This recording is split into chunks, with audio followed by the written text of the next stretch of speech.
तुम्हारी बेटी की शादी होने वाली है और उसका होने वाला पति यहीं आसपास है। अनु अब उस उम्र में है जहां वो शादी के लिए तैयार है। अनु, मैं बस ये जानना चाहता हूँ कि तुम्हारा शादी के बारे में क्या सोचना है। तुम क्या चाहती हो, लव मैरिज या अरेंज मैरिज? अनु, लव मैरिज।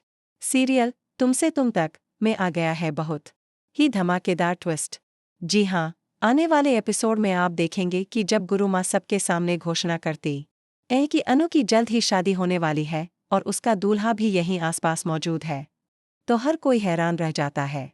अनु की माँ विपिन से अनु की शादी करवाना चाहती है, लेकिन कहानी में एक नया मोड़ तब आता है जब आर्य अनु के घर पहुंचता है और मीरा रेस्टोरेंट में उसका इंतजार करती रह जाती।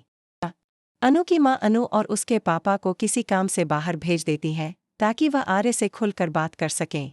वो आर्य से कहती हैं कि उनकी बेटी उन्हें बहुत पसंद करती है और वे चाहते हैं कि उसकी शादी आर्य से हो।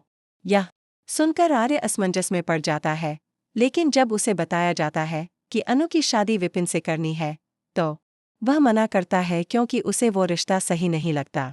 गुरु माँ फिर से आकर कहती हैं कि अनु का दूल्हा आसपास ही है।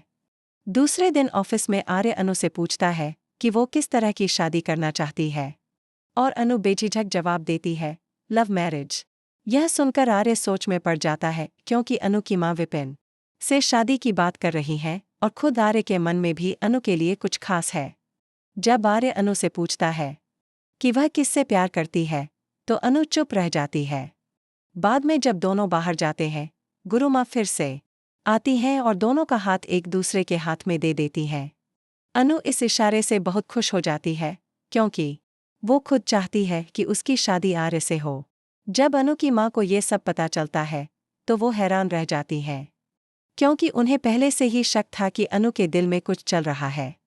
आर्य अब टेंशन में है कि गुरु माँ ने कह तो दिया कि उसकी शादी अनु से होगी, लेकिन उसका अतीत क्या है और जब अनु को पता चलेगा तो वो क्या प्रतिक्रिया देगी। आर्य अब अनु को अपना अतीत बताने वाला है, लेकिन क्या अनु उसे स्वीकार करेगी? क्या वो हाँ कहेगी या रिश्ता टूट जाएगा? यह जानने के लिए बने रहिए हमारे साथ। अगर आपने अब तक चैनल सब्सक्राइब नहीं किया है तो अभी कर लीजिए ताकि आप आने वाले सभी ट्विस्ट्स मिस न करें।